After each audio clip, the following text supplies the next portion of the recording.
Welcome to the tutorial on MIPS programming using Mars Simulator. In this tutorial, we will talk about how to install Mars and how to write simple MIPS assembly codes and simulate them using the simulator.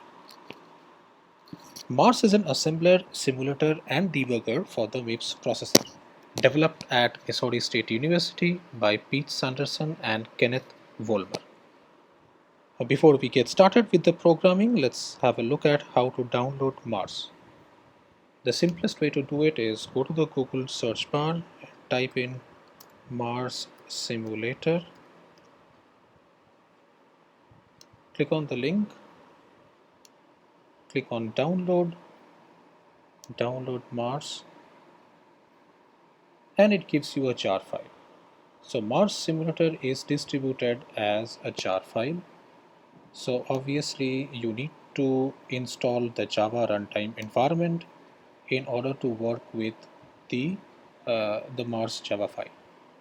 So go to the JDK download in case you don't have the runtime environment installed in your system. Choose the development kit according to your operating system. In our case, we prefer the Mac OS installer. Alternately, you can also get the Mars Simulator from the course website. This is the course website. Do visit that in case you need to have a local copy of the Mars Simulator. It is provided through this link. In case you need something more than the simulator, the documentation, the examples, and the simulator, you get this from this zip file. We also provide the Java runtime environment in case you need that. So assuming that you have downloaded the zip file and extracted that, you can go to the folder which is Mars45, and there you will find the file called mars.java. Simply click on that to open up the simulation environment. The majority of the operating systems do work in this way, but if you are working in Windows, Linux or Mac, you need to fire up a terminal and then type in Java Mars from the folder where you have extracted. So this would open up the simulator environment. So the first thing to do is click on File, New, and that should open up MIPS1.asm file. So the default extension of an assembly language file is ASM. So as you see here, there are three windows that open up. The first is the editor. This is the place where we'll be typing our assembly code. All messages that will be thrown up during the execution will be displayed in this window, which is at the bottom. And the right hand side, you see there's a list of different registers which are present in MIPS. So before we start writing our assembly code, let's quickly recapitulate the idea of the instruction set architecture of MIPS. So to start off with, MIPS is a RISC type of processor that contains 32 registers and each of size 32 bits. So you can have a look at the registers and just go to the simulation environment, and on the right hand side you see these are the list of registers that are present in MIPS. There are 13 registers in total. Each register has a specific functionality. Each one has a name and a number associated with that. In case you are using the register by a name, you need to associate a $sign before the name of the register. So when we'll be writing instructions to use them, we will be doing that either by invoking the name of the register or by the number.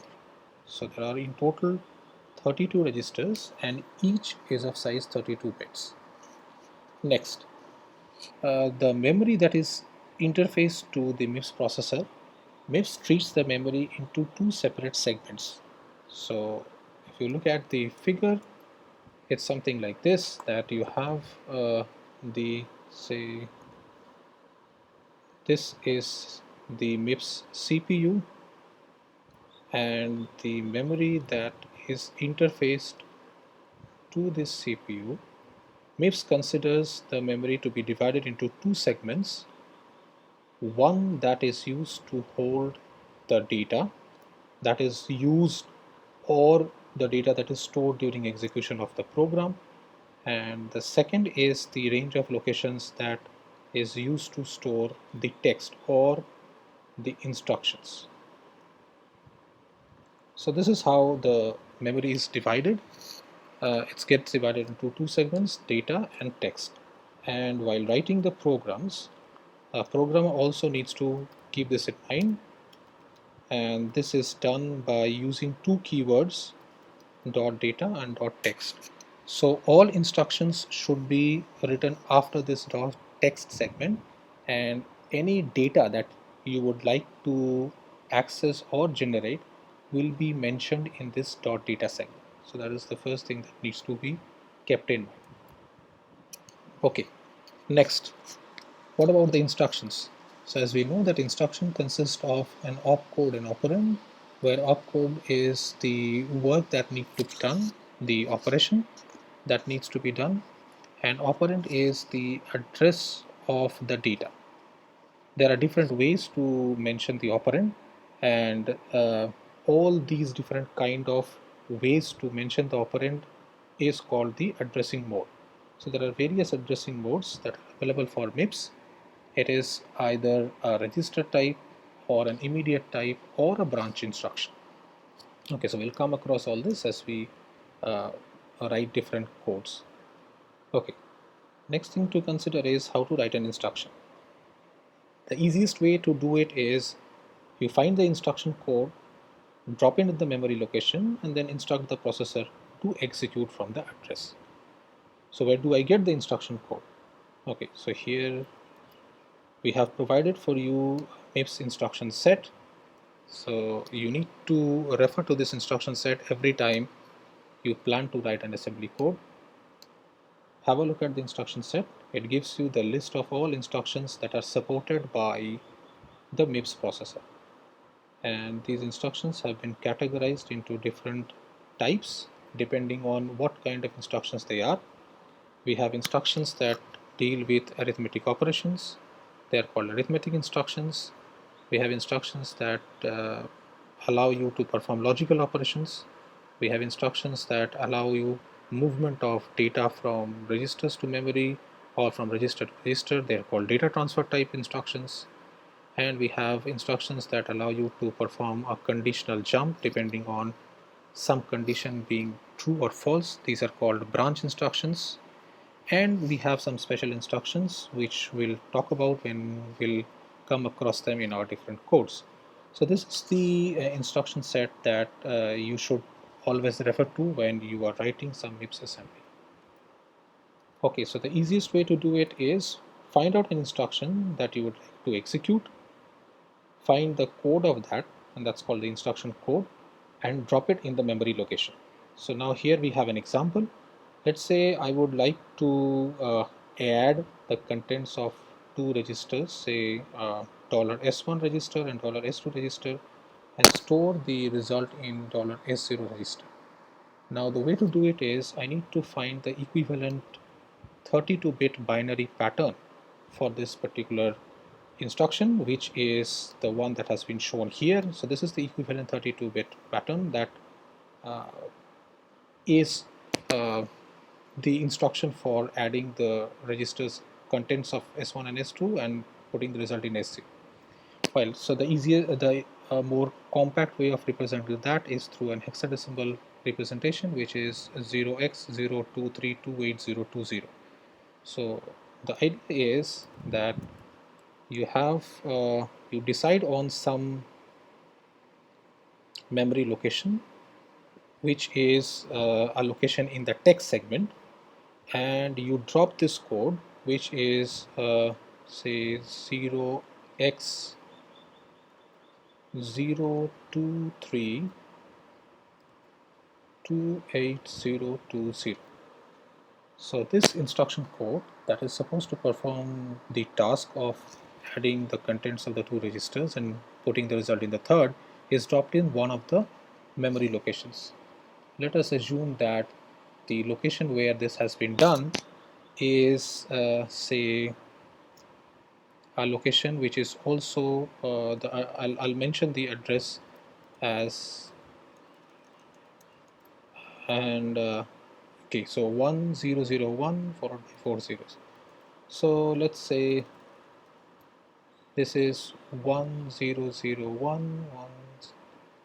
So this is the address of the location where we have put this instruction. Okay, so this is the first thing that we need to do, and now you have to tell the processor that you need to fetch the instruction from this location. So there is a special register in the program in the processor called program counter. So this program counter needs to be told that what is the location in the memory whose contents need to be accessed.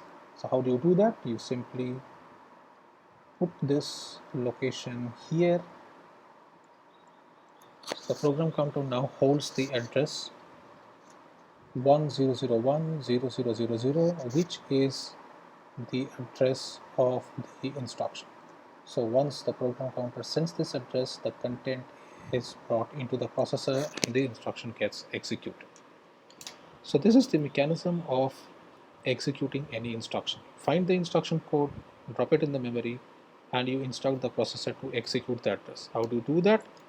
You put the memory address in the PC. So that is how you do it. Okay. Now once we have done that, let's now proceed towards writing our first instruction. So let's go to this simulator environment and we'll write our first instruction. So where should we write it? Obviously within the text segment.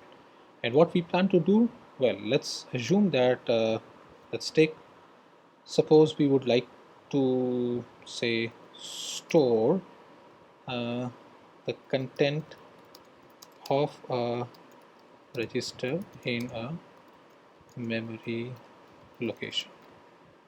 So say this is what we plan to do.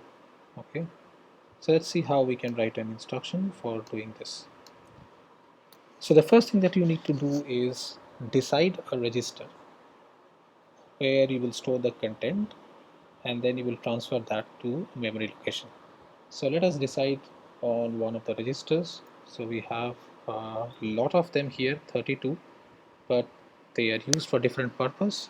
So in this case it will be better if we choose one of these general purpose registers. So the registers which start with the name T, T1, T2 and so on, they are primarily used for general purpose registers.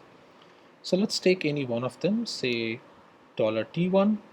So you can mention that using its name or using its number. So $T1 or $9 both works fine. So the first thing to do is decide on the register. We have decided $T1 and a memory location. Say the memory location where we are going to put our data is 0x1001 4 zeros. Now something that needs to be understood here is, in this case, this memory location will be in the data segment. Okay, so this is in the data segment. Why? Because the data that you will be storing from the register is not an instruction, so that should be in the data segment. So obviously the location that you need to choose should be from one of the data segment uh, part of the memory. So the idea is that what we are planning to do here,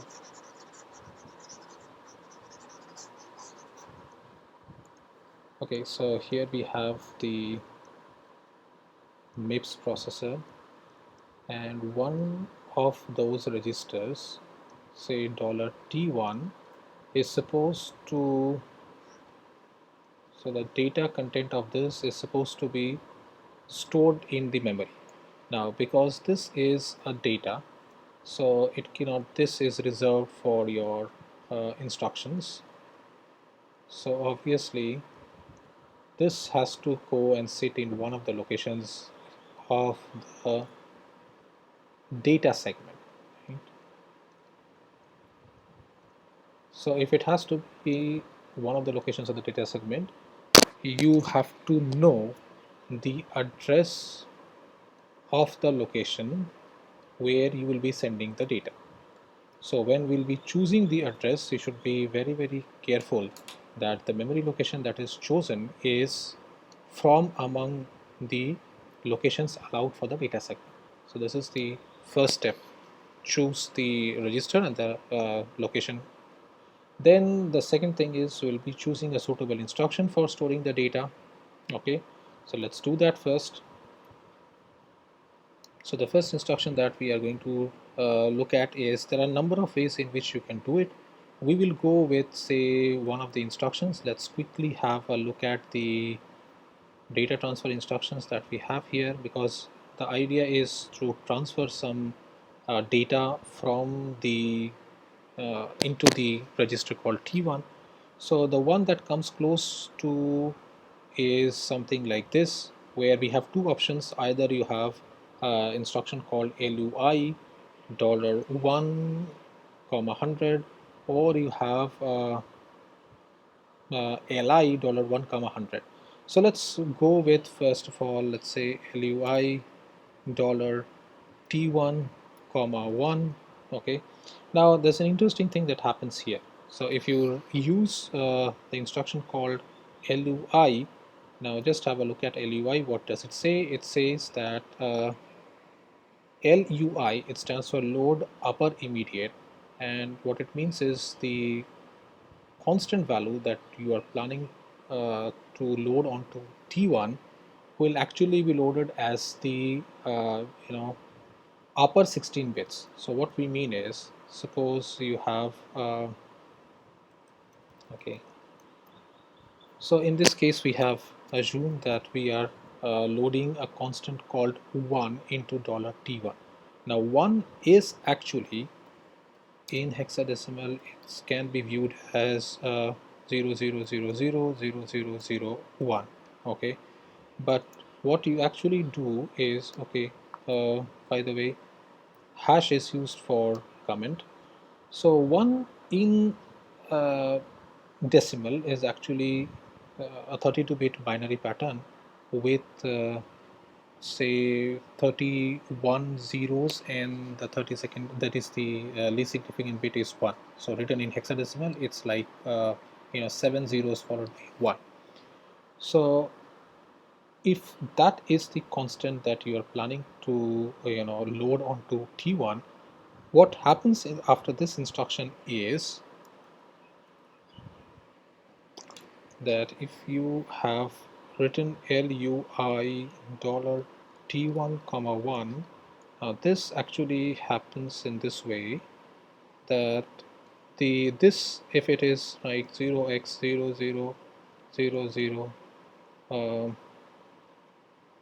336 7 and 8, so we have the 4 zeros. This forms the most significant 16 bits, and this forms the least significant 15 bits. So it is normal that when you are looking at the T1 register, okay, so this instruction says that the lower order 16 bits of the constant, which is 0001, will form the upper 16 bits of the T1 register, and the lower one will be this. This also I have written in hexadecimal form. So this is, after this, what you will find is T1 will actually have 0x00010000. So this is the value that you expect in T1 after this instruction. Okay, so whatever, so let's assume that we have, this is the data that is there. So T1 after this instruction will actually have 0x00010000. This is expected because the higher order bits will be the lower order when stored, and the lower order will be the higher order. Okay, so the next thing to consider is choose a particular memory location. Let's do the same thing in case of the memory location as well. So the memory location that we have decided is this. Okay, now there's a very interesting thing that we can do here. uh, we could have used the same thing as like okay, let's plan it out. So in this case we will be using $1. $1 is a register called $AT, and we will also apply the same thing here. So let's say we apply 0 0 0 0, then 1 0 0 1. Okay, so what do you expect here is the higher order bits, the higher order 16 bits in dollar, okay, in $1 is the lower order bits of the pattern. So that is 0x1001, and the lower order 16 bits in $1 is 0x0000. That's what you expect. Okay, so now that the first two steps have been done, that is, we have dropped data into the T1 register and we have chosen a suitable memory location. Now what we need to do is we need to search an instruction that will actually transfer the content of $T1 to this memory location, the one that is provided by or provided in $1. So the way to do it is by using an instruction called store a word. What do you do with that? Okay, so what we say is that dollar $T1, the content of $T1 will be stored in uh, a location pointed to by AT. Okay, so you can also well write it as $9. So it doesn't make any difference because T1 is $9 and AT is $1. So this actually means sorry. So this means you store the content of $T1 or say $9, whatever you call it, into the memory location pointed to by $80 or $1, whatever. That's it. So this is what we have. So what will, I've already told you, the hash stands for, so let's put a comment, and this is my first MIPS assembly program. Okay, fine.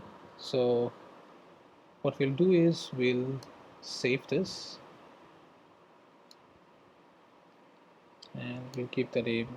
Okay, this is MIPS 1, and the next thing to do is run this. So before we do it, we'll type in run assemble, and the moment you have typed in assemble and if you have written this to your program correctly, you move to the execute tab. So this is the one which gives you the view of the editor, and if you have if the moment you run that and assemble, it takes you to the execute mode.